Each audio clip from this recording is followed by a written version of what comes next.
we could start by having you introduce yourself by telling us your name, the country you were in Peace Corps, and the years. So hi, my name is Joanna Dosset.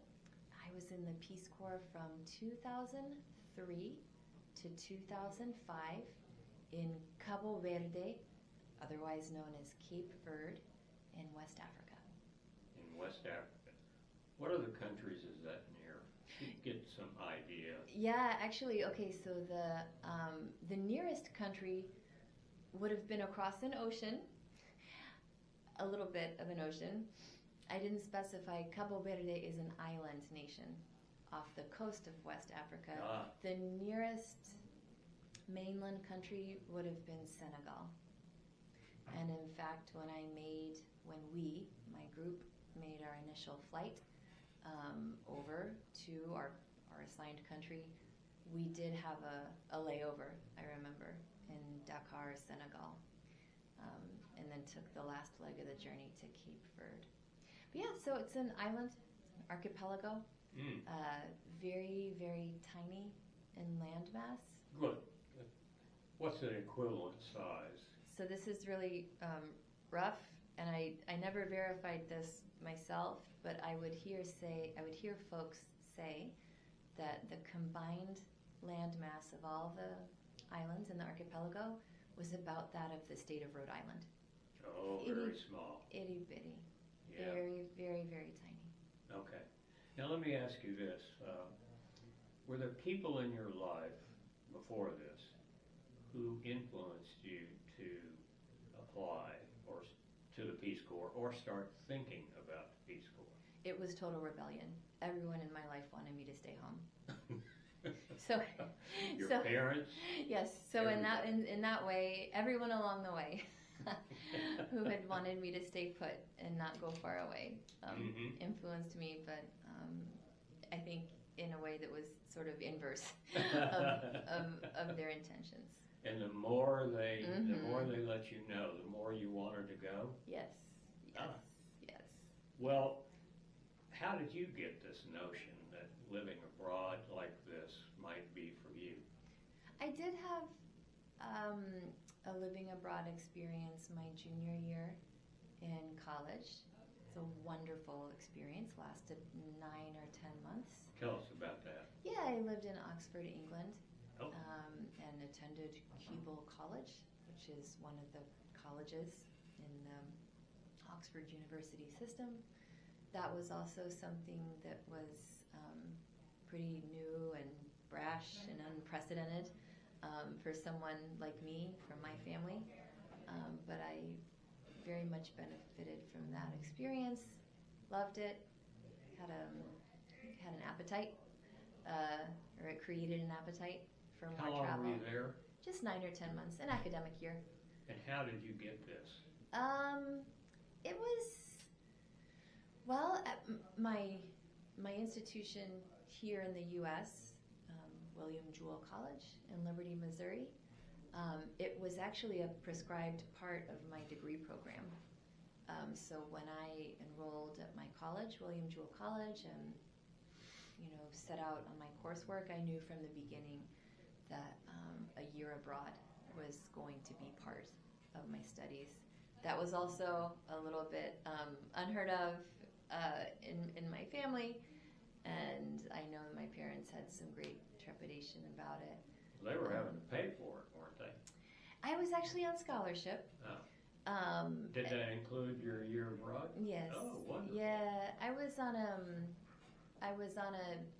a tuition scholarship all throughout college. My family and I did have to come up with room and board, but I was very grateful to receive a tuition scholarship that did cover tuition my junior year as well. My parents helped me greatly, though, throughout. They help me to this day. What are their names? Rick and Suzanne Dossett. But yeah, they, as much as they helped and supported me, and with some trepidation encouraged me, it was a pretty new thing to be traveling far and wide like that. But you were quite excited about it, I'm sure. Oh yes, yeah. I couldn't wait. But yeah, that was my junior year in college, and I returned to the U.S. my senior year. Finished up, graduated, and yeah, my appetite had been whet for another trip, another experience. So what year was this? So I graduated from college in 2003, so May of 2003. From the college you mentioned? William Jewell College in Liberty, Missouri. Okay. And I should say, even going to Liberty, Missouri was actually a stretch for my parents. They didn't want me to go that far. I don't even know where Liberty, it's Missouri tiny. is. It's near Kansas City. It's in the Kansas City Metroplex. It's part of that? Yeah. Maybe about... It would take me maybe 15 or 20 minutes to get to downtown Kansas City, I remember, those days. Okay. Yeah, I still graduated from there in May of 2003. And then I remember having about a month at home with my parents. After that, June of 2003, and then left towards the end of June for the Peace Corps. And I had used the spring semester of my senior year, I remember, to, apply for and accept and wrap up all the details of my Peace Corps, acceptance and assignment. What did you get your degree in? History of Ideas. Never heard of good old-fashioned liberal arts degree. History of Ideas. Yeah. Give me some idea of what that is. It's like a history of philosophy. Oh, okay. I think you mentioned before something about with respect to my parents. Well, they were paying for it. In fact, one of my decisions to join the Peace Corps was financial in nature. I see. I had a liberal arts degree that I enjoyed very much and benefit from very much to this day. But a degree like that doesn't lead one straight into a career. Doesn't lead one straight into a job that pays your bills every month. Right. So I knew that I had a degree that I valued. Didn't exactly know how employers would value it. Once I got out into the real world. Definitely wanted to travel. And I viewed the Peace Corps as a way to finance, if you will, my desire to travel, my desire to learn more, do some good. This all makes great sense. Yeah, it was. So in a way, it was a financial decision on my part. I knew that if I wanted to travel, somebody had to pay for it. And But you, let me ask you this. There are a lot of people back then and even today, when you ask them, what is Peace Corps, they'll say, I don't know. What is it? You tell me. Yeah. So you knew what it was when you were in college. Yeah, I can't remember how that information about it got to me. We didn't really use the internet a lot in those days. No. The internet was available, but we weren't on it all the time, I remember. No. If I remember correctly, I think my application must have been on paper, maybe even by hand. I really don't remember. You don't remember exactly where the idea came from. That you knew you wanted to travel. I knew I wanted to travel. Peace Corps kicked in. Yes, right? I must have started thinking about it maybe my junior year when I was already living abroad, and already wanting to find the next opportunity. But yeah, I don't know if who planted that seed, or if it was one person, one occasion, one event. Yeah. Who knows if it was like a table with a representative at the student union. I can't honestly remember. I do remember considering other volunteer or volunteer-like opportunities during my senior year in college. I remember I applied for Teach for America, which is it's entirely different, entirely separate, entirely different goal and mission, separate funding, all it's. But to me it was something similar. I remember applying for AmeriCorps while I was in college as well. I had those three applications going, and so Peace Corps, AmeriCorps, and Teach for America. Right. I remember acceptance into all of those programs. Each one would have provided something like travel.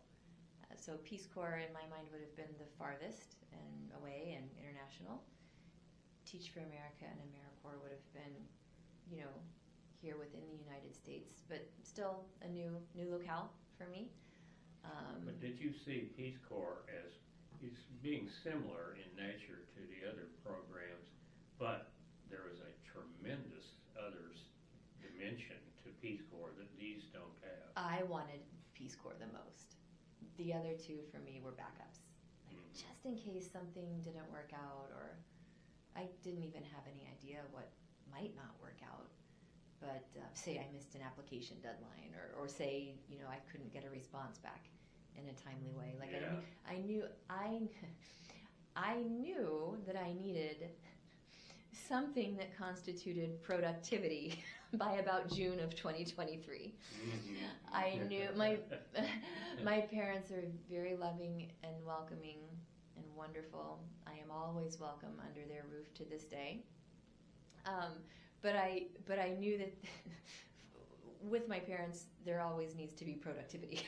And so I think I just had the other two in line in case, like I said, something didn't work out with Peace Corps. And in fact, I do recall that there was a little bit of a crunch at the end, maybe March or April of my senior year. So this would have been 2003. Where I hadn't gotten my response back. I hadn't from Peace Corps, and I already had some acceptances just pending me, saying yes for those two other organizations. And not Peace Corps. Not Peace Corps, and I hadn't gotten a no from Peace Corps or anything. There was just kind of a lag, and I do remember. Like I said, we didn't really use internet. I do remember getting on the phone and trying, maybe there was an 800 number, I can't remember, trying to urge my application along.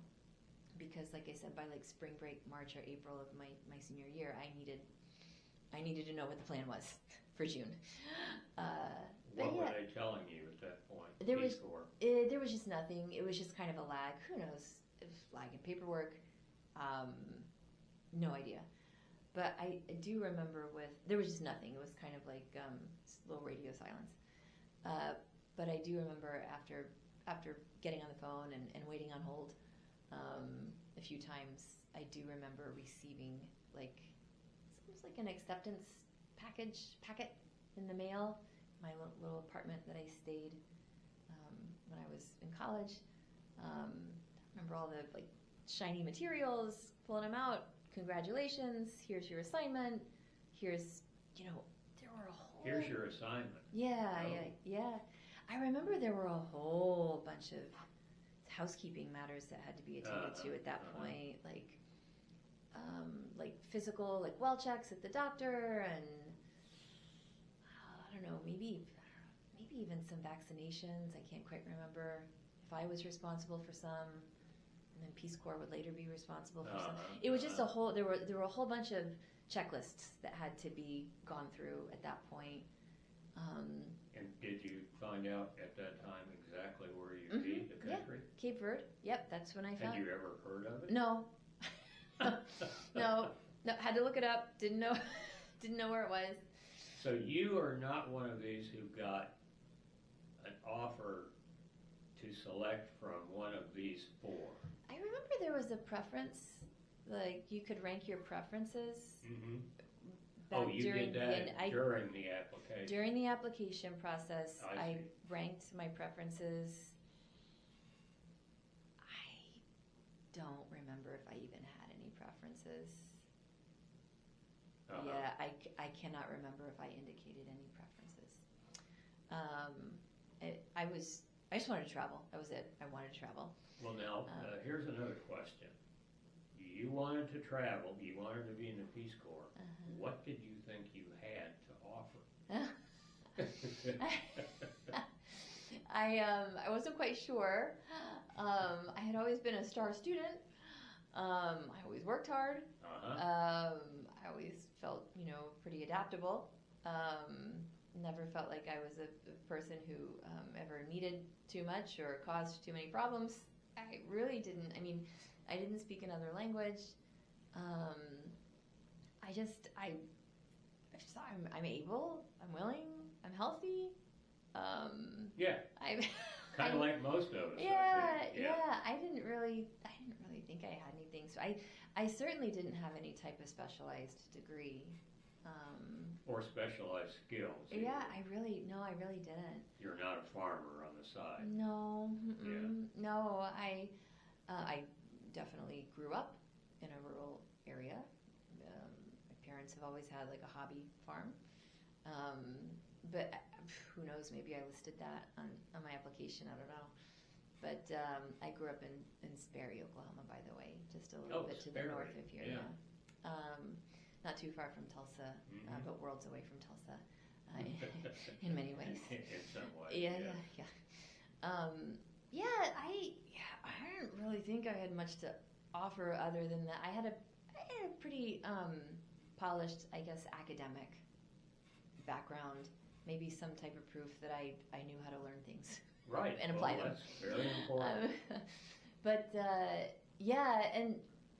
I do think what pushed it over the line at the end was just my persistence on the phone at the end, but just okay, got a timeline here. Did you call them several times? Yeah. Saying, hey, come on. Yeah. Let's go. Need an assignment by June. Graduating in May. Need something by June.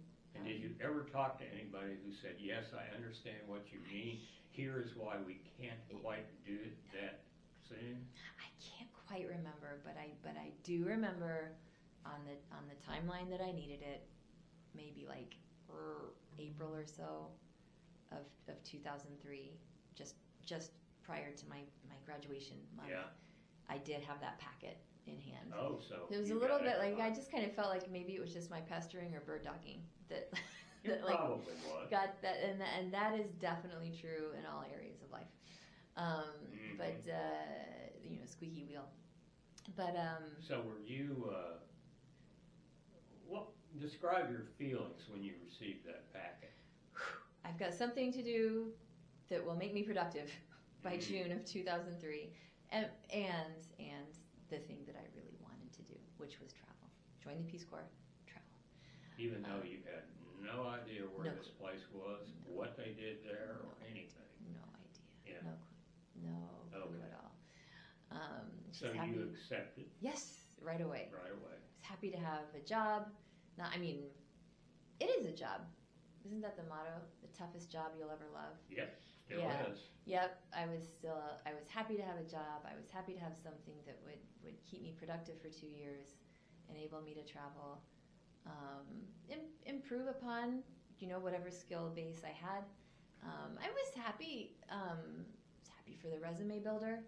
I was happy for the extra time, if you will, to keep figuring out what I wanted to do with the rest of my life, but also while not being a drain on anyone. Yeah. Like I definitely wanted the next step in my life to be a productive one. I just maybe just lacked a little bit of focus at that point. But I was looking forward to Peace Corps helping me find that focus. I knew that there was going to be life after Peace Corps, and I definitely went into it hoping to find some. Let me bring up this factor. factor. Yeah. When I was accepted in to be in the Philippines. Yeah.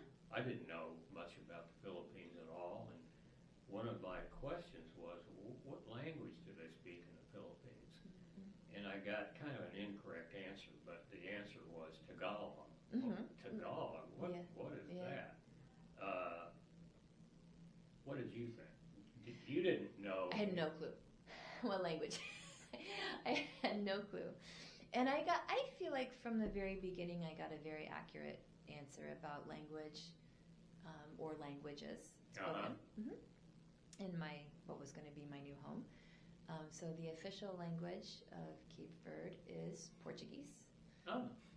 And that's a remnant of the colonizing power that was in Cape Verde for a long period of time.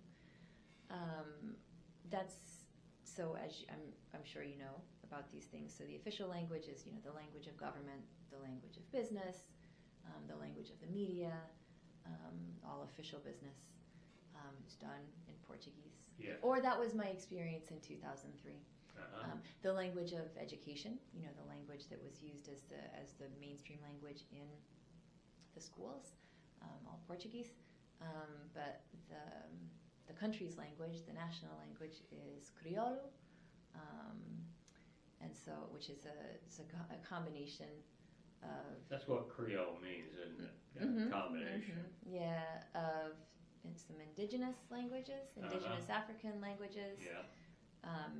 And as they have been affected by the colonizing language, and so that I had a good idea from the very beginning what the languages would be, and I was excited about that.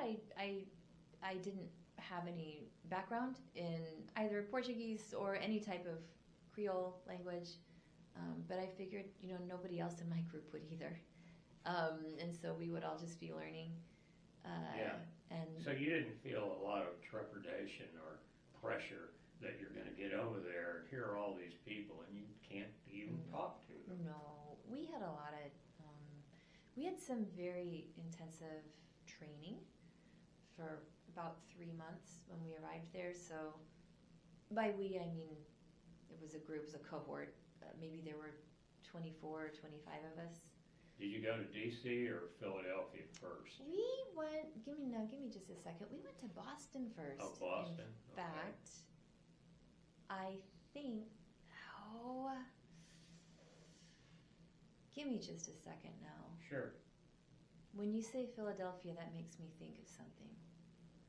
I wonder if we went to Philadelphia. I know what happened. I'm sorry. It's been a minute. We went to Philadelphia first. Boston was our last stop because that was the best flight over over to Senegal and then Cape Verde. But yes, there was a lot of processing, kind of intense orientation that happened in Philadelphia. I think we stayed in a hotel maybe for 3 or 4 nights, and maybe State Department officials briefed us and did the training.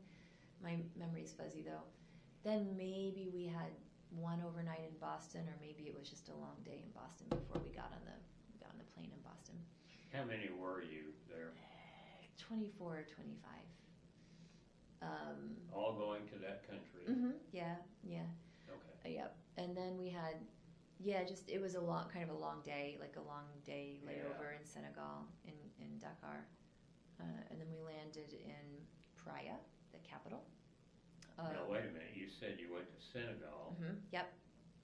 And then just hopped over. There's a very narrow strip of ocean between Senegal and Cape Verde. And how long were you in Senegal? It was like a day. Oh, okay. It was just a day. It was. So your in-country training was going to be in-country? Yes, it correct. Wasn't going to be anywhere else? Yes, I do remember now that that's not always the case. Our in-country training. Yeah, that first maybe 3-4 days, 5 days work week. That was just some really intense orientation.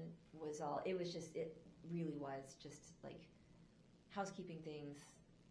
I don't know, maybe getting those vaccines, getting all the security briefings and stuff. I don't know, But the 3 month long training, like language training and cultural training, and practicing in your like what your eventual assignment was, that all did happen in Cape Verde, in Praia, the capital. Well, I mean, close to the capital city, not right in the capital city. But that happened for 3 months. So say like July, August, September, maybe. Who were you living with during those 3 months? We had host families. So, one volunteer per family. And my family was a couple and their like teenage children. Yeah, I remember enjoying that time. The training was so intensive, that I don't feel like we actually spent a whole lot of time with our host families. And that's fine. I appreciated all the training that we got. So it was language training, and then it was, like I said, kind of like practice in what our eventual assigned areas were going to be. Some like cultural excursions we would go on the weekend with the whole group. I definitely appreciated, that time of like camaraderie building among our group. Commodity building? Camaraderie building, sorry. Among our group of volunteers. Fun. Yeah, that was good. And I definitely appreciated the practice. My assignment, I haven't mentioned, was teaching. So it was teaching English as a foreign language, meaning that for students in school in Cape Verde in the public schools. Elementary, high school? High school. High school. Secondary, so 6th through 12th. So all the, secondary school, 6th through 12th. For those students, English would have been one of the languages offered as a foreign language. Sure. So the students all studied Portuguese all the way through, from the time whenever they entered school, like first grade, all the way through graduation. Much like we have English as a course here in the U.S. But then they would have had the opportunity to take one or more foreign languages, and English was one of the foreign languages offered. So I was a TEFL, teaching English as a foreign language teacher. And during those 3 months of training that we received, I got to practice teach in a school, in a public school, in the community where we were all living and training together. When you first started that practice teaching, what did you think of it? I was a little overwhelmed. I was always glad that I was never alone. In the classroom teaching, there was always like the teacher who was the teacher there was always there, and then I would get to help and like assist. So was it like a co-teaching situation? Mm-hmm. Okay. Yeah. And she was the other one was the lead teacher, and you were the and she or he, depending on which classroom. They were just doing what they would normally do. They were teaching school like they always did. But yeah, I was there, or we, the volunteers, were there in a support co-teaching role. And we would do like practice teaching for part of the day, and then we would, my memory's a little fuzzy, but say that was in the morning. And then in the afternoon, or the other part of the day, we would go and be students ourselves of the language. And the language that they taught us was actually not Portuguese. They taught us the Criollo. I think with the basis of that was that we were going to be doing most of our day-to-day, like living and conversing with people in Criollo, not Portuguese. Right. And so I appreciated that very much. I appreciated getting lessons in just the everyday language. Now let me ask you about the Creole. Creole is not one language, is it? Well, this is a very, very rough understanding that I have. of Creole languages. I think that, as I mentioned before, that they are typically a mixture of kind of two different languages. Indigenous languages, which may have been many or varied, and then the one colonizing language or the one European language. So there are Portuguese Criollos and there are French Creoles, and who knows, maybe there are others, I'm just not aware.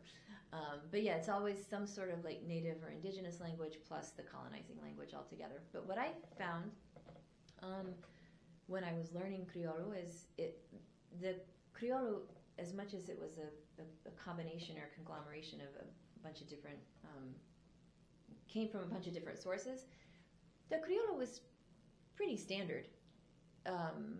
Like if you, I mean, I did find later on in my service that if you lived on different islands, your Criollo varied a little bit from one island to another, but that's no different than, I mean, you find that here from state to state or region to region in the United States. Not very dramatically, no. I mean, anybody in Kansas knows what I'm talking about, or South Dakota. But when I was in the Philippines, if I went 20 kilometers down the road, they were speaking a language I didn't know at all. Okay, so that was not my experience. It was my, and I don't know anything about the Philippines. That's okay. But my experience was over the course of the 2 years that once I learned Creole, I was and I did visit several of the islands, not all of them. I would have liked to have visited every single island. I was generally able to communicate and understand island to island. Definitely like noticing regional varieties, but it's more of just like, it was more of like a difference in accent, really. Like a difference. It was a difference in act, like here in New York. Or does that make sense? Or like here in Minnesota. Yes, it does. I mean, when you would go to another place and speak Creole, they'd understand you. Oh yeah. I think I could probably fairly say that the more I was in any type of larger urban area, so say like Praia, the capital city, the more the Criollo sounded a little bit more like Portuguese. And then, the colonizing language. And then the more I was in a rural area or more sparsely populated area, the more it sounded like indigenous languages. That's a very, very general statement. But I ended up living so after the 3 months of training, I did end up living on a different island, which was great. Definitely, talk more about that later. But I lived in a metropolitan area. On this island? On this other island. I lived in a city. About what was the size of that city? That's a good question. 10,000? Less?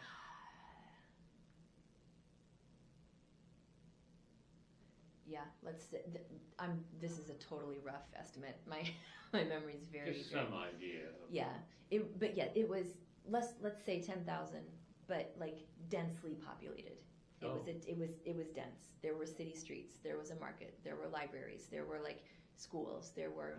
Did it have a transportation system? Yes, too? bus, everything. Yeah. So more. So I don't quite remember the population in numbers, but I do remember that it was dense. There were churches. There were stores. There were all your amenities. There were government buildings, and I. Not too far from where I lived, maybe a 20-minute ride by the municipal or city or public transit. You could get to another city, which was like a beach resort town, also quite urban, and very like highly populated or at least visited by Europeans who would come for the beach. Was there a point for you, Joanna, that you experienced culture shock? Oh, And would that have been in the very beginning or later or not at all? I do remember, I think, I do remember one, kind of like one moment of shock, and then I do think it really was all over for me. It was the shock part was over for me. I remember when we rode in a bus, and by we I mean my cohort, my group of volunteers. Mm-hmm. We were riding from the airport where we landed in Praia, the capital city, out to a smaller community, like just outside of the capital, where we would be living with host families and doing our training. And I remember looking out the windows of the bus we were riding, and I do remember being shocked by by what, to me, at that time, looked like the destitute living conditions. Mm-hmm. Looking at the homes, looking at the houses, looking at the structures. Were there beggars out on the street? I remember more just, well, we were on kind of a highway of sorts. We were moving pretty quickly, and some mountains and some twists and turns. But I remember in particular when we got out a little bit more on the outskirts of the city. Like I said, we were moving on to like the next, community, suburb, if you will, of the capital. Yeah. All the all the sheet metal housing and all of the housing that they were essentially like tents or like very they didn't look like firm structures. Made out of fabric? Yes, yeah. Yeah. It was housing that you could tell, someone had put together the housing out of what they could find. Mm-hmm. And what was available.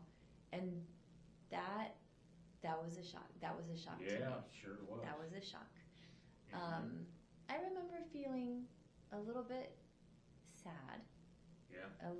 It was sadness that I felt. I thought, oh, I didn't know. I didn't realize. But then after that, I think what I realized pretty soon after that, and then during my 2 years as well, was that you should never judge a book by its cover. And I think that just because the way a home or a structure looks on the outside doesn't mean that there's not life in it. No, right. There's not joy in it. Mm-hmm. That there's not. But you got to find that out. You have to find it. Yeah, that there's. Yeah, that there's not goodness there. And it's part of what we were doing as Peace Corps volunteers is trying to help uplift, and learn. I definitely learned more than I ever taught in the Peace Corps. Sure. Learned that life is vastly different than the place where you grew up, and don't make an automatic judgment. Don't assume that just because someone is living in a sheet metal house that they're sad. Mm-hmm. So anyway, that was, I think, the only shock. The only shock is when I saw living conditions. I was taken aback. It was the same way for me on the trip in from the airport to the hotel that we were all going to be in for a few days. I had never seen such grinding poverty in all my life. Couldn't even imagine anything like what I was seeing. And people were coming running up to the bus that we were in with their hands, please, anything like that. And, oh my God. Yeah. I don't feel as if I experienced too much of that, like begging activity, at any point when I was in Cape Verde. I don't really have a great explanation for that, other than, this will tie back, I think. I learned not too long ago, or maybe it's been long ago, I'm just getting old, I don't know, that Cape Verde is no longer a participating nation in Peace Corps. Oh, For good reasons, I think.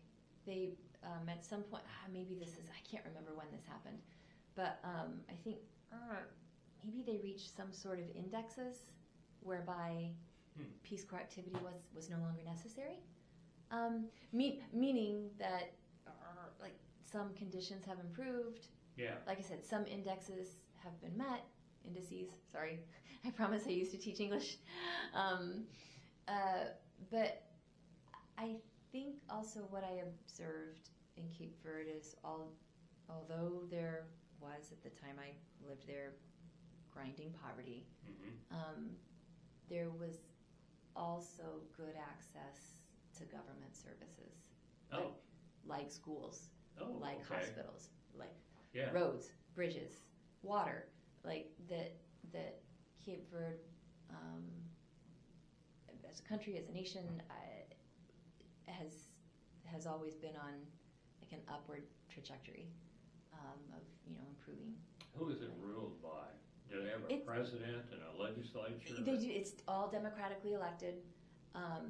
It's an extremely democratic and reminiscent of anything you might observe, in the West. I don't know if that's the right way to describe it, but it's a Western democracy.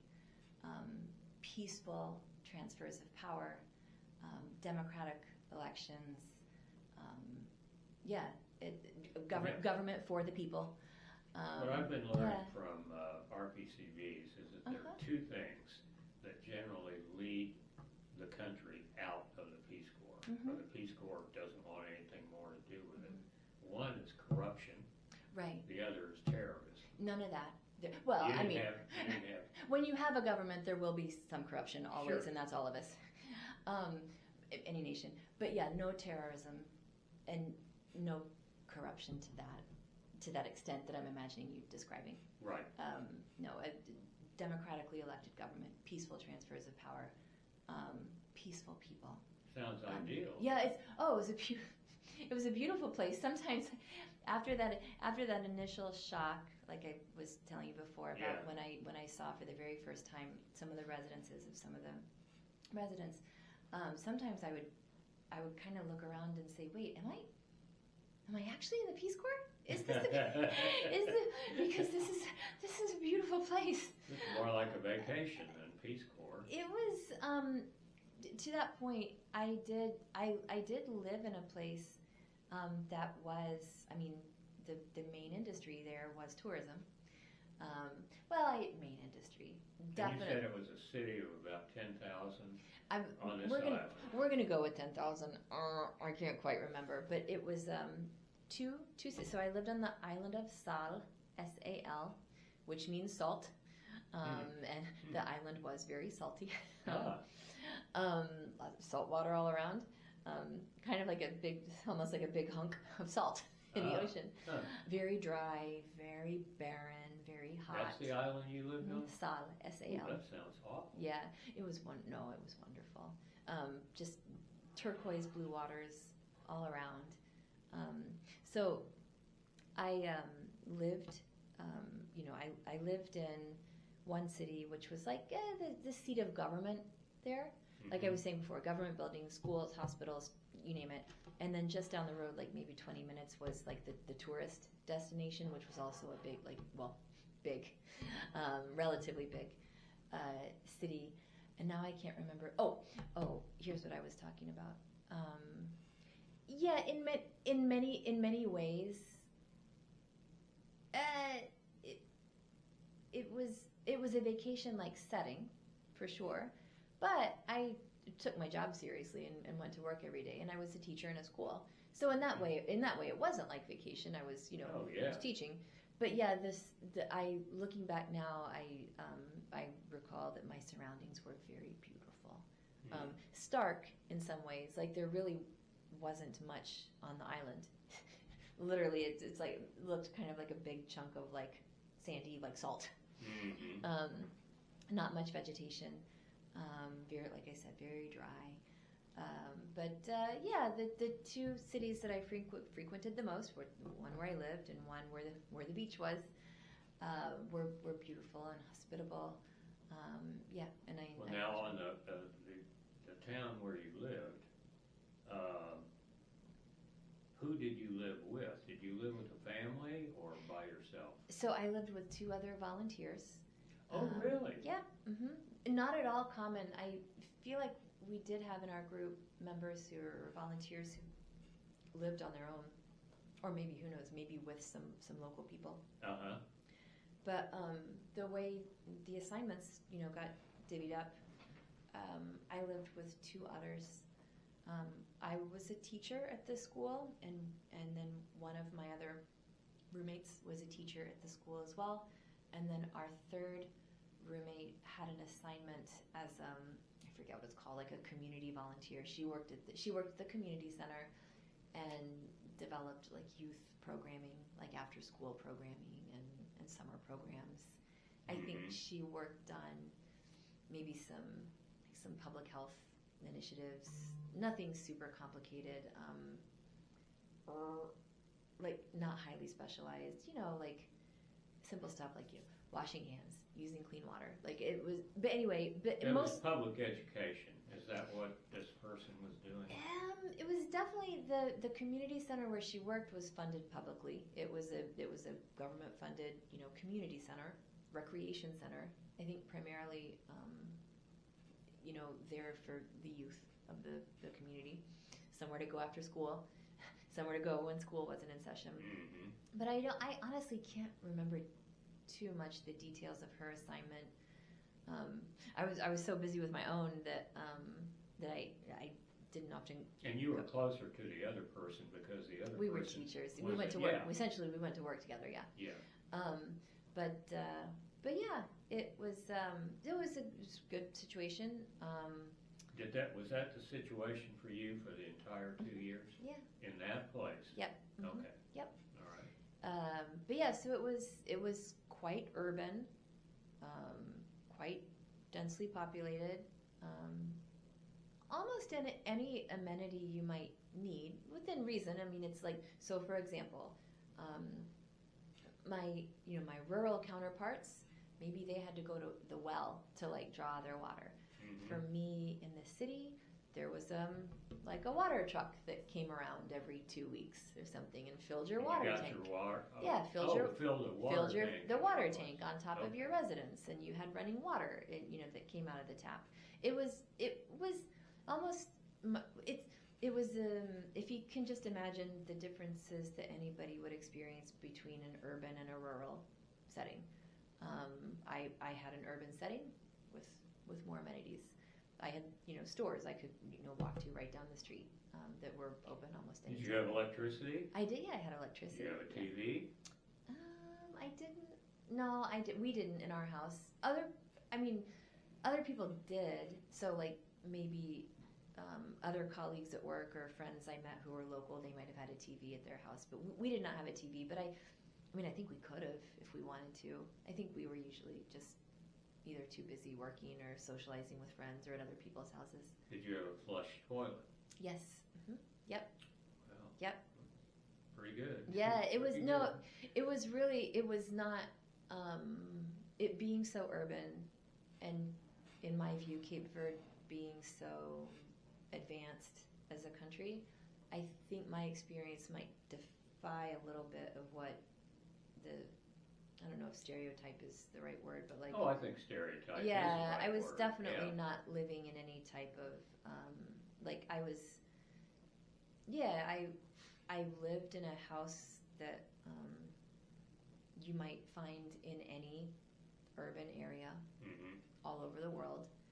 I mean, we got some of our resources in a different way. So, for example, a water truck came and filled the tank. Yeah, that's a little different. Yeah, Yes. We definitely had to be mindful of how much water you used. No wasting water, because the truck only comes, when the truck comes. And when you're out of water, you're out of water. You're out of water. Yeah, that's it. But as far as Peace Corps experiences go, I do think maybe I had a little bit more access to amenities than many of my other Peace Corps volunteers. Well, I think the important thing to emphasize, though, isn't that so much as it is your interaction with the people you work with, Yep. your students. And so that's what I'd like to hear about now. Yes. What was that like? You said it was grade 6 through 12. Yeah.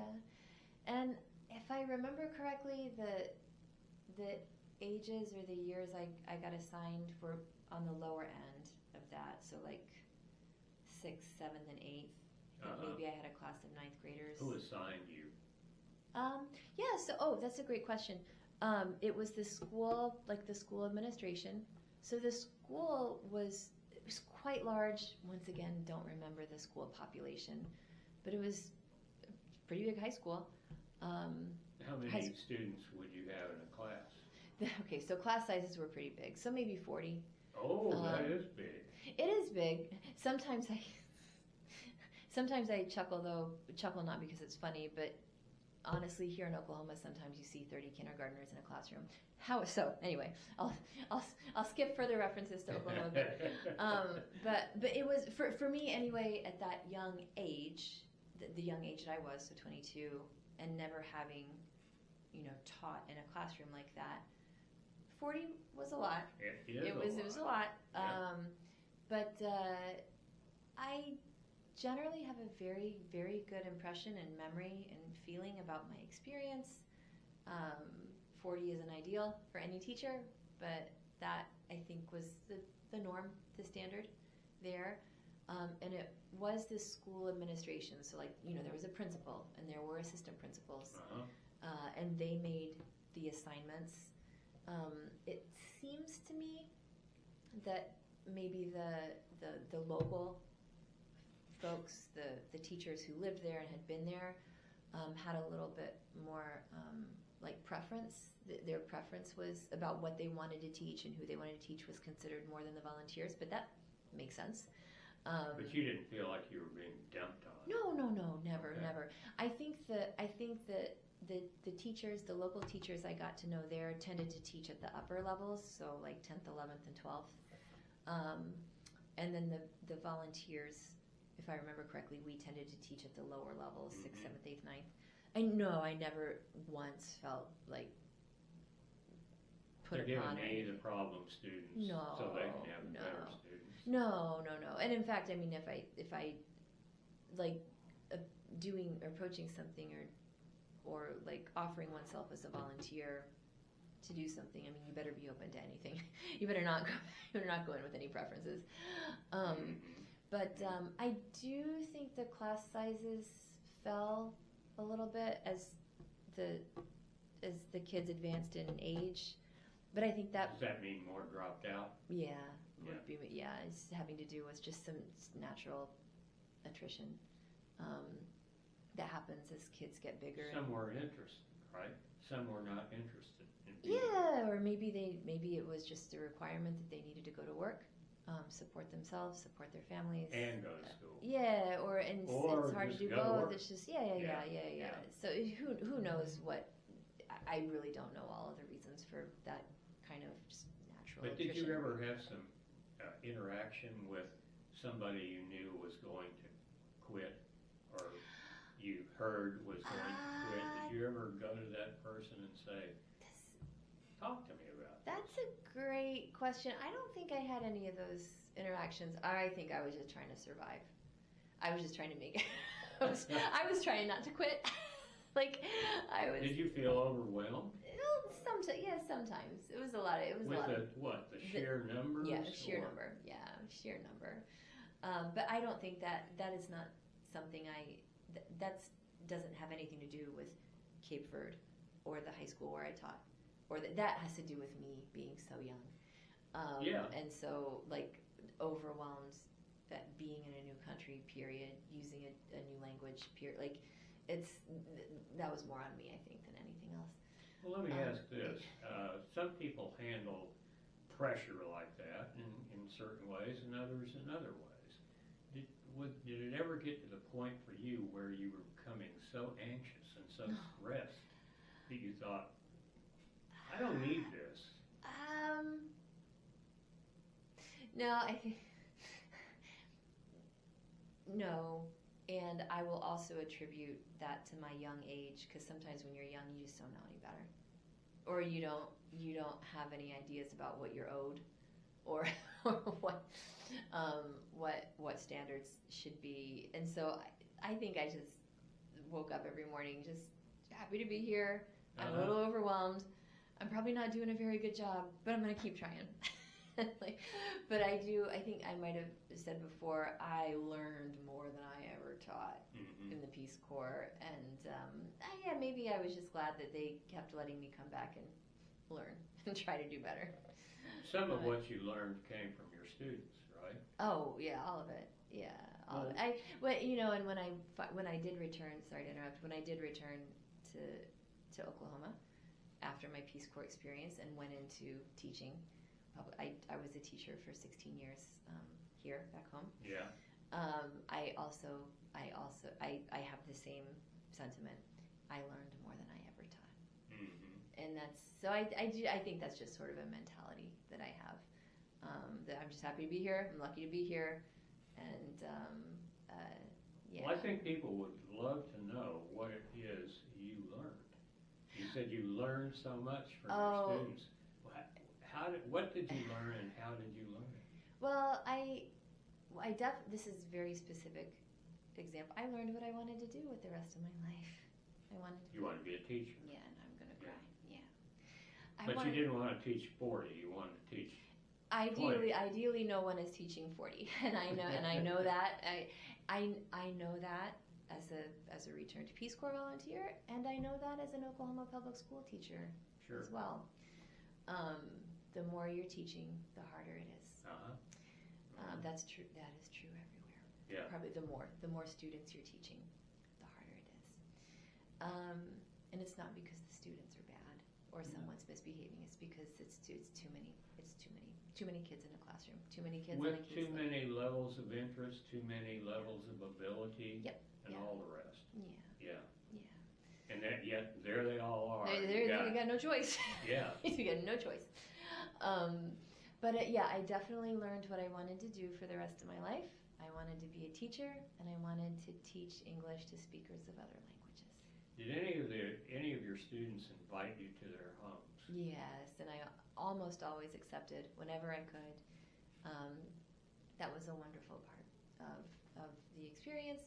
I definitely had colleagues as well, fellow teachers, who invited me to be a part of their social circle and get to know their family. And I very rarely ate at my own house. Very rarely. Wow. I lived in a very warm and welcoming community. And meals all the time. It was really very, very sweet. Very, very sweet. Did you have the impression that your popularity was so great that people were vying to have you? Yes. Oh, wow. Yes. It was very, very sweet, very flattering. Then it kind of doesn't matter if your kid misbehaved at school. You're being so sweet to me now, anyway. But that was a wonderful part of the experience. Great way to keep learning the language. Great way to enjoy new foods that you've never had before. Great way to feel love and hospitality and warmth. And I don't know if I ever once got lonely while I was there. Didn't ever yearn to be home again or anything. It was almost like you couldn't, because there were always people there who wanted to reach out or be your friend or invite you somewhere. How were you doing with the language? Oh, I did really well with the language, and I got to be really good at it. Now, when you say the language, you're talking about Creole. right? Yeah. Not Portuguese. I could understand, if Portuguese was ever on the news. Like I said, I didn't have a TV in my house, but you'd be over at other houses and TV would be on, and Portuguese would be, they're watching a soccer game or something, a football game. Sorry. And I could understand it. I never ventured into learning Portuguese so as to speak it. It wasn't important to know Portuguese. It was important to know the Creole. Yeah. Yeah. So Criollo was definitely the language that I became most proficient in and used it. At a certain point, I was like only using that, except with Because my that's what you were teaching in Creole, right? You weren't teaching in English. to the extent I needed. I tried to use as much English as I could while in the classroom. Of course, you're teaching English. Yeah, I tried only to supplement with the Criollo that I knew when absolutely necessary. But yeah, as far as like using English for conversational purposes or in social settings, I didn't really at a certain point, unless it was with my two roommates. But then, kind of like I said before, we often weren't home together. I mean, we spent very little time at home together. I was using Criollo a lot, like out in the community or with coworkers at the school, during our breaks or before or after class. But I did try to use as much English as possible in the classroom. Yeah. That was both like desired by the school administration and generally what I mean, 6th, 7th, 8th grade boys and girls, they want all kinds of things. They don't, and somebody's making them be there. They're not there willingly. So I mean, I don't know if they desired for their experience in class to be mostly in English, but I did know that was an expectation of their parents and the school administration. So I tried to use as much English as possible in the classroom. Speaking of expectation, do you think that they had the expectation that if they learned English and they learned it well, that was going to be much to their good? I think that's the idea anyway. Yeah. Economically and every way. Yeah, yep. I think that's the idea. By the idea of teaching any foreign language in any setting is that you're increasing your opportunity to do well in the world. Yeah, that's the idea. But like I said, little kids, big kids, 12, 13, 14 years old, sometimes their mind is on anything but what's going on in the classroom.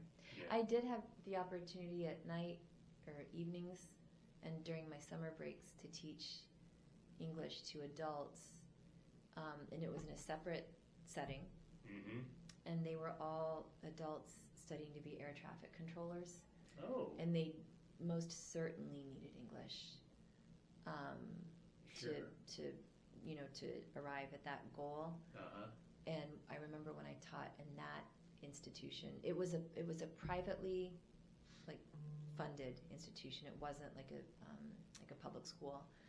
How'd you get that job? Oh, they needed a teacher. That was it. It's a small town. I described it as an urban setting, but small enough town that everybody knows you and you know everybody, and they needed a teacher.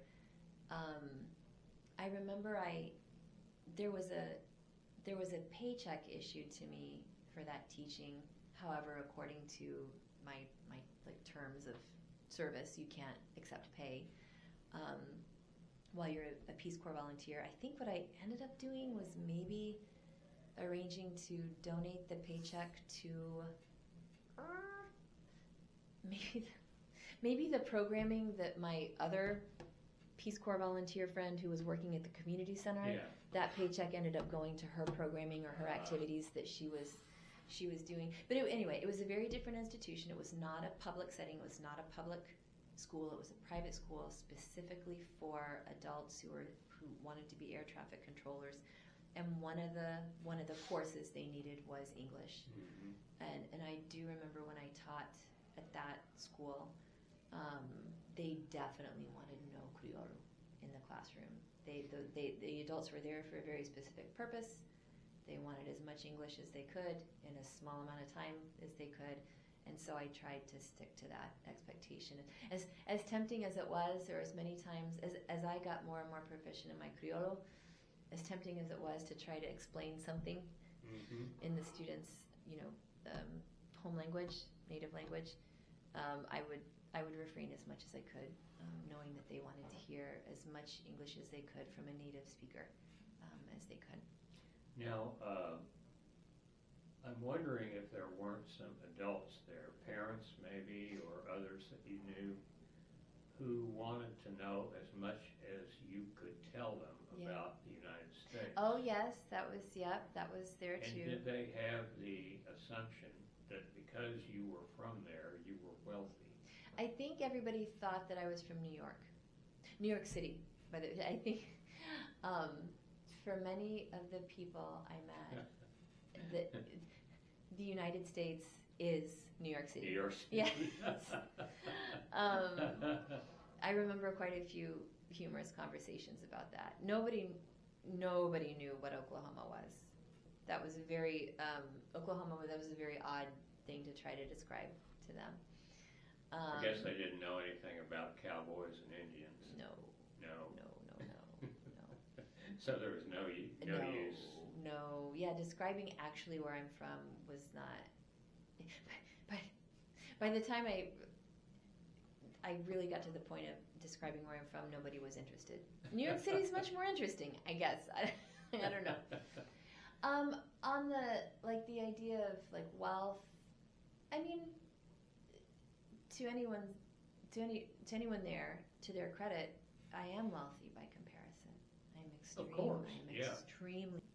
I never felt put upon though, or no, I never. They weren't asking you for help to get to the U.S. where they could relocate and start living lives like millionaires.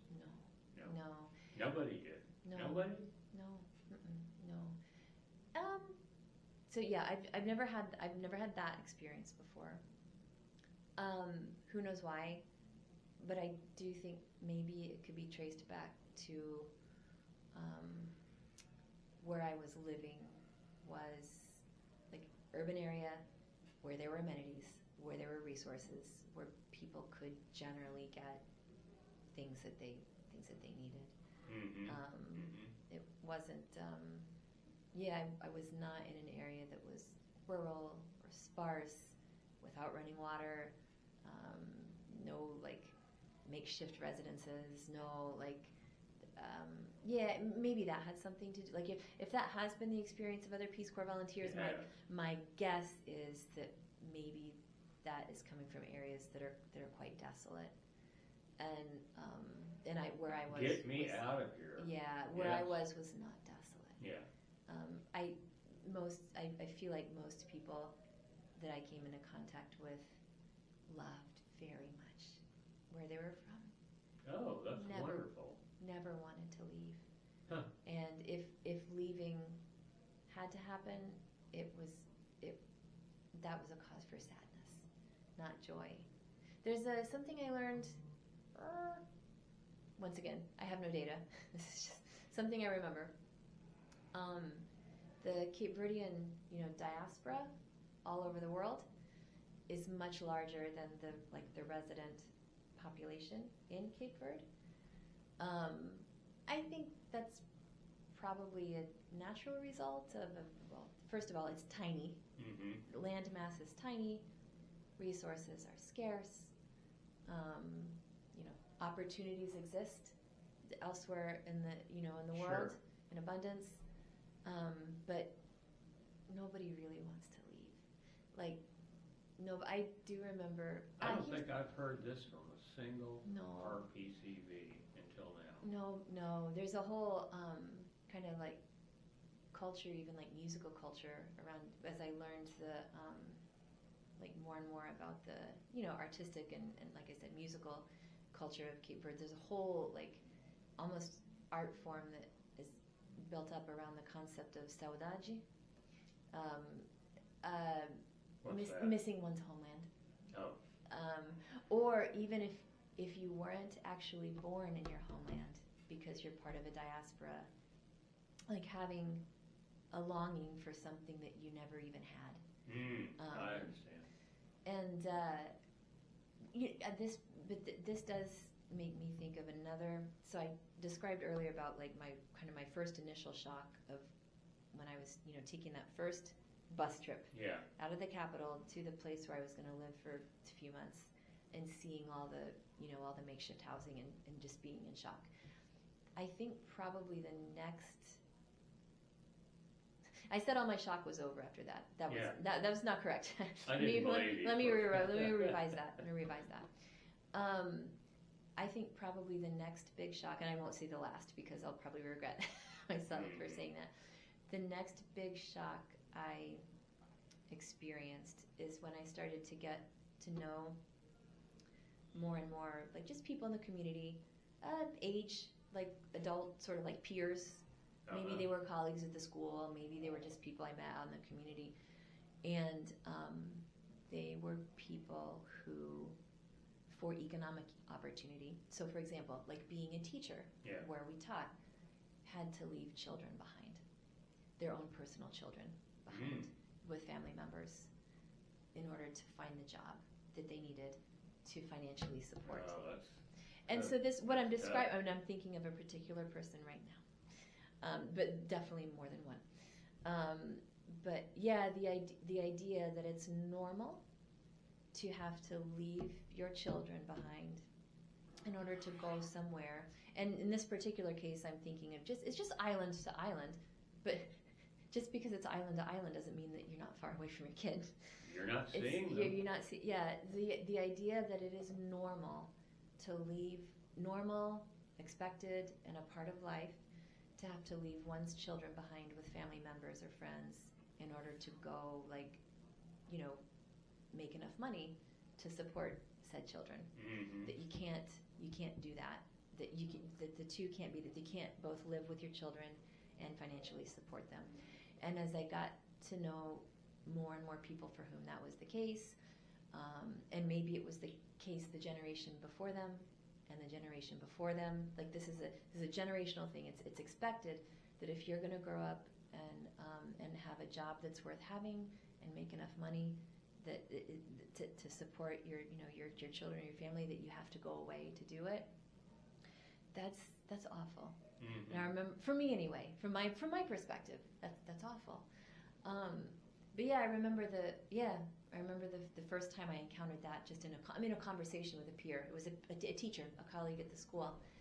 She only saw her children like on the ferias, on the holidays, whatever, the Christmas or whatever, and I was taken. I was only like 22, 23 at the time, didn't have kids of my own, but even then I was just like, oh, ouch, that hurt. That hurts. Or conversely, I remember meeting several people along the way. And a lot of and by meeting people, it did typically start with colleagues at school, at the high school, and I would talk to them and learn their story, and they would introduce me to their friends or their families.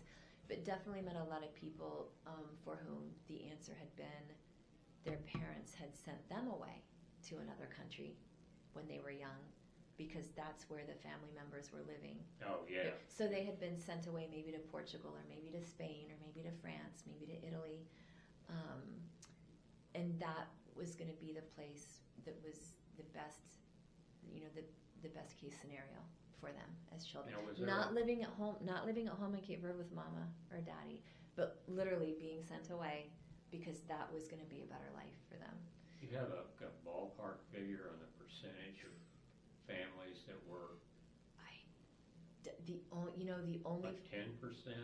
No, I have no figures at all. And maybe I did at one point and it's forgotten, but the only thing I can state is I do believe it is the case that there are more Cape Verdeans living outside of Cape Verde, like internationally, than there are inside Cape Verde. Oh. And that might, I hope this helps anyway, that might be some kind of indicator as to like how difficult it is to support oneself and one's family in one's country of origin. Yeah. In this case, Cape Verde. But I never ever once, I can't say this, I never ever once talked to, heard of, met anybody who wanted to leave Cape Verde. Nobody wanted to leave. No. They did it grudgingly. Yes, sadly. Yeah. Just out of necessity, out of economic, necessity. That's all it ever was, is economic necessity. But after several years, they could reunite in the country, couldn't they? Were you aware of people like that? Or not? I I do remember. This is all anecdote, and definitely more than 20 years old, coming from my memory. I do remember there being, and so I lived on an island where there was an airport and a thriving tourism industry. I do remember there always being just a constant flow of Cape Verdeans flying back to Cape Verde, either to see family or to spend a holiday or to, spend some time. That, like when you would, go to the airport or be at the airport or whatever. Always lots of Cape Verdeans coming back, but then at some point they gotta leave again. I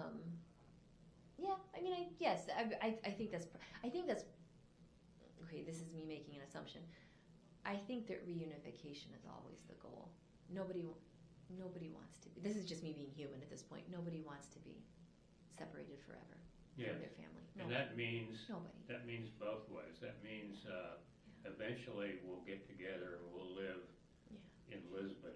For example, that's That's for example.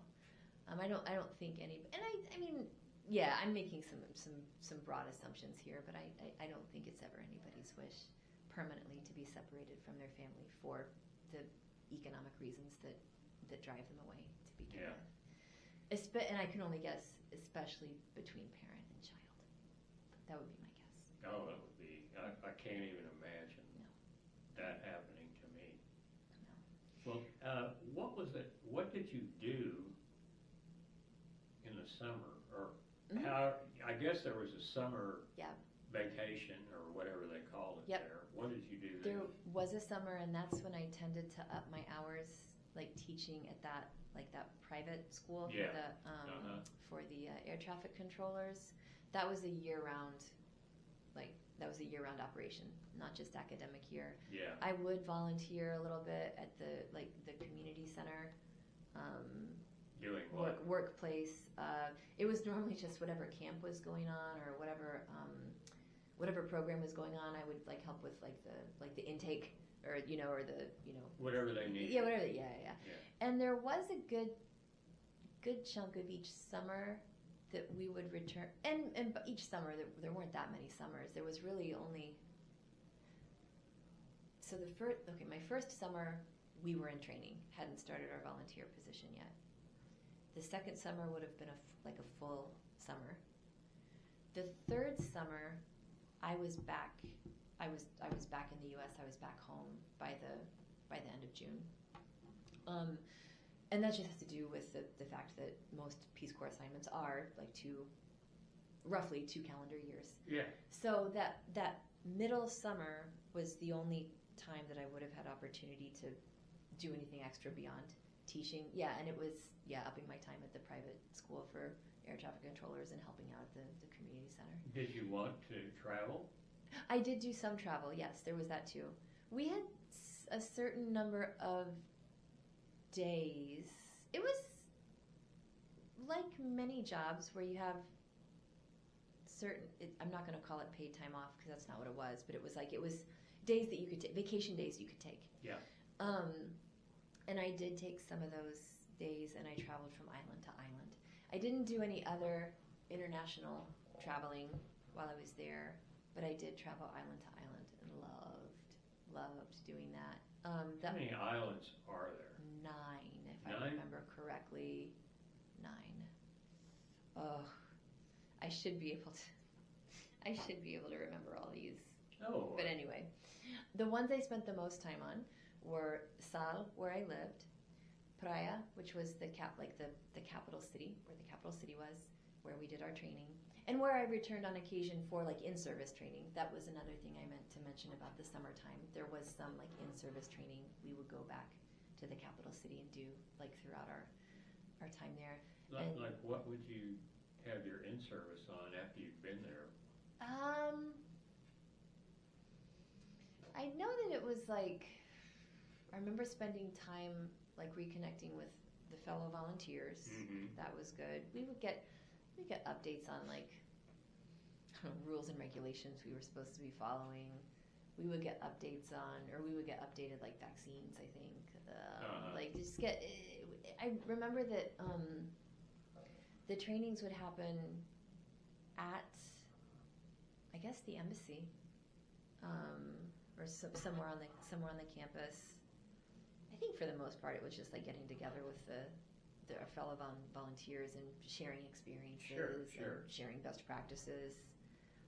Yeah, learning any updates, getting updated. Was there ever a time when you got together with other PCVs in which someone would say, I'm involved in a really neat project. Let me tell you about it. And I tell you what, we need a little more help. Are you available? I didn't get any of that. Possibly because we were, maybe the island nature of our assignments could have been a little bit isolating. Like it wasn't. I'm sure it was. It was. Well, I mean, isolating in the like it wasn't just. Yeah, you would have had to get on an airplane to go visit, or an airplane or a boat. To go visit other members.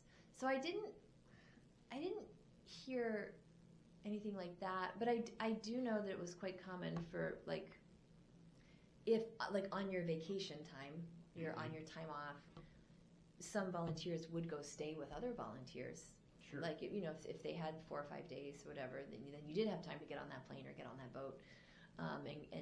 And so the other volunteers' homes would be a place to stay while you took some time off. But I don't quite remember if any of us like kind of synced up on our assignments or our projects that we were working on. I'm sure it happened. It just didn't happen for me. Well, I ran into a guy one time about halfway through my tour, and he told me about this great project that he was involved in the mountains, and he said he needed some help. They needed some help, and I went up there. I got permission from the regional director to go up there, and that just changed my life. That's great. And so the whole second year I did something completely different. Oh, very in interesting. a completely new place. Wow, that's And great. it was just like night and day difference. Yeah, that's So great. that's why I asked that. That's great. Yeah, I'm sure there must have been some collaboration between volunteers. I kind of felt like I was hands full with the job I was doing. I was happy to be doing. I didn't. But yeah, I can totally see. I can totally see that happening. Well, I know you were, and there's no Yeah. doubt about that. Yeah. It's just that whether or not you were approached by anyone who said, "Hey, let's consider this." I think the thing that the thing I think of when I hear that is more when that school for air traffic controllers approached me. Yeah. So that wasn't that wasn't another like fellow like Peace Corps volunteer, but it was like a local entity, a local agency, a local. I guess they were a business. There's definitely room for collaboration. I definitely, whatever would have happened, I would have wanted to stay on in teaching. I loved it. Yeah, I loved it. I loved it so much. And you knew when you left that that's what you were going to do. That's the number one thing I learned. What I wanted to do with the rest of my life. Learned so many other things, but I learned what I wanted to do for the rest of my life. And then I did that for 16 years, not the rest of my life. But I was a teacher. In Tulsa. In Owasso for the most part. Okay. Although but it was particularly the subject matter. I taught English to speakers of other languages. I taught primarily for Owasso Public Schools. I did some adult basic education teaching for Union Public Schools. So that happened mostly like nights, evenings, summertime. Yeah. And then I taught also briefly for the YWCA. They've got a refugee and immigrant services. Oh. But all of whatever the like the school or the institution, it was always teaching English to speakers of other languages. And in my daytime setting, it was all like kids. Mm-hmm. So as young even as like 3 years old in pre-K, all the way up through 7th grade, and then the extra gigs, like the nighttime or evening, weekend, summertime teaching was all adults who were either just working on citizenship or working on their GED. Working with, they had some specific, goal in mind for which they needed English. And Would you say that Peace Corps was transformative in your life? The most. The most. The most. Why? Well, it showed me what I wanted, what I wanted my career to be. Which was teaching. Teaching English to speakers of specifically teaching English to speakers of other languages. Yeah. Why do you think that was your number one thing? Well, I mean, is so like as soon as I got back from the Peace Corps, to be clear, like in that last month or so, that I was still there wrapping things up. It's a little bit reminiscent of like where I was at the end of my college career, Yeah. like that last couple of months.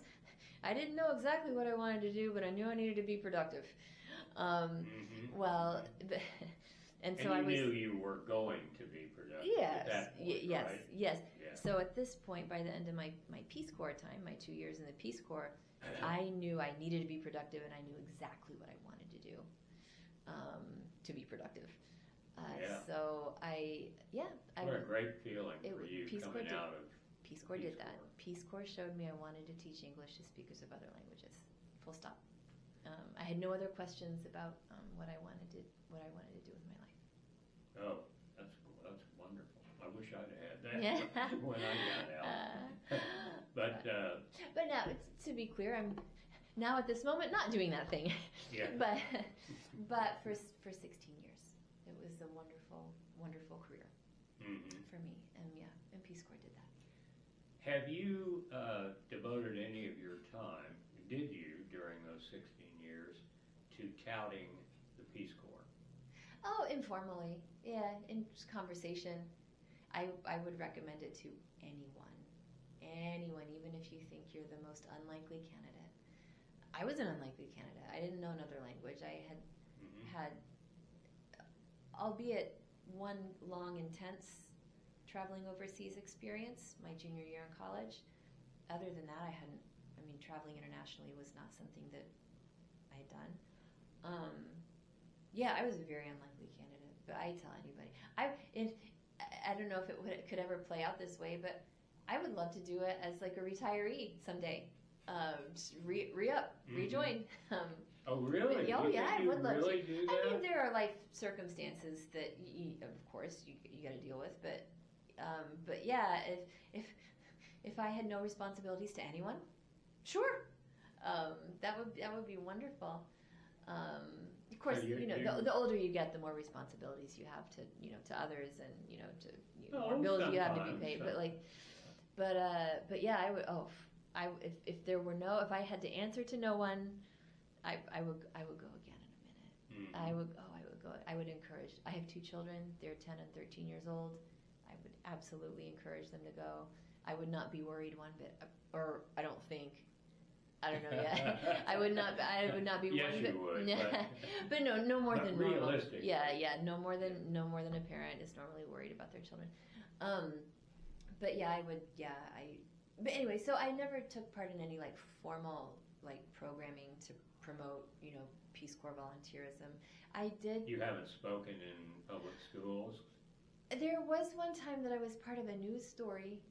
And this is years ago now. I measure things in how old my children were, but my 13-year-old was an infant, so I do.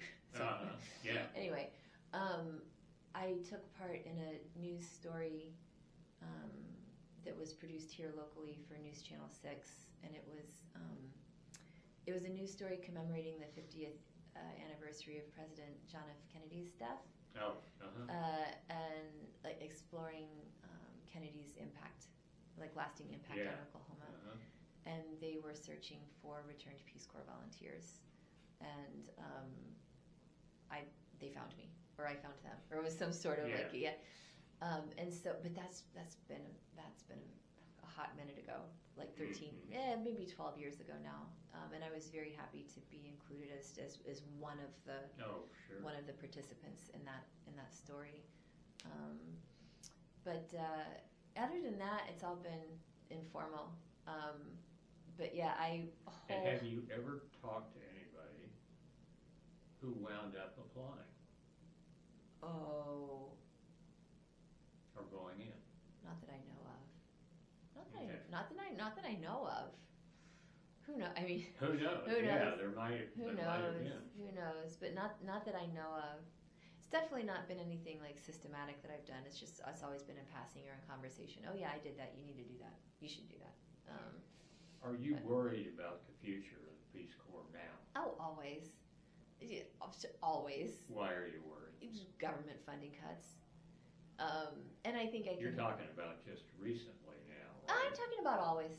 I'm talking about always. It's never had the kind of budget that it should. It's never had the kind of budget that it should. We should always be engaging in more soft diplomacy, soft aid, soft relations around the world that can only increase America's standing in the world and also contribute towards stability and peace in the world. I'm a very firm believer in the use of diplomacy, proactive, positive Absolutely. diplomacy, in order to increase our stature in the world and present ourselves as a doer of good in the world. Sure. Am I worried about? Am I worried about it now? I'm worried about a lot of things now. Yeah. But no, I don't think that I've ever, since I have been a Peace Corps volunteer, and experienced the benefits of being a Peace Corps volunteer, and having walked through the journey of bringing what I learned back and applying it. I've never felt like we invest enough, or apply ourselves enough when it comes to creating more goodwill in the world, and definitely not from the perspective of American exceptionalism or anything, like we're any better than anyone in the world. Just that we're here and we want to help. Yeah. That's it. And who knows? Maybe someday soon we'll be the ones who need help. And have we deposited enough? Have we created enough goodwill that if and when we're the ones who need help, will anybody in the world reach out? Yeah. Is there anything? That's a good politician's answer for you. Yeah. Yeah. Yeah, but very well put. I certainly agree. Yeah. Is there anything that you were thinking about telling me when you knew we were going to do this, and you haven't gotten to for one reason or another, but is there in your mind now about your Peace Corps? No, I think we hit everything. Yeah, it's transformative, the most transformative. I would do it again in a heartbeat. If I could snap my fingers and all responsibilities in my world went away, I would do it in a heartbeat. You'd be back there? Oh, yeah. Yeah. I would encourage my children. You do encourage, or you would? Not just yet. I need to talk with them more. I'm just mom to them. I don't know if they. I don't know how much they're listening. I think children mostly watch. I think children. This is my personal opinion. Children watch more than they listen. They sure do. This is coming from a teacher and as a mom. Children watch more than they listen.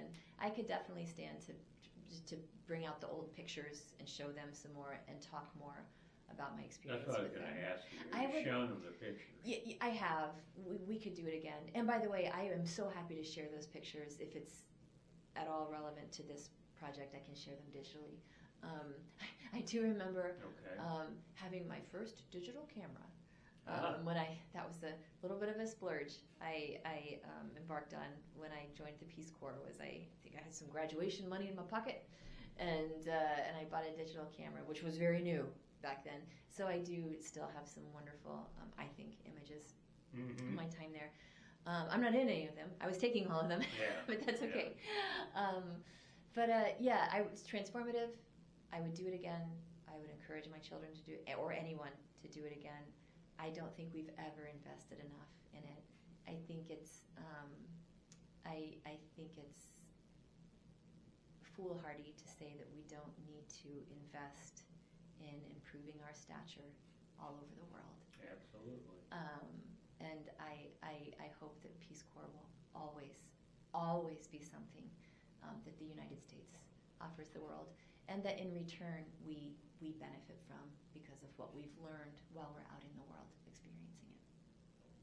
Thank you very much. Okay. I certainly appreciate it. Yeah.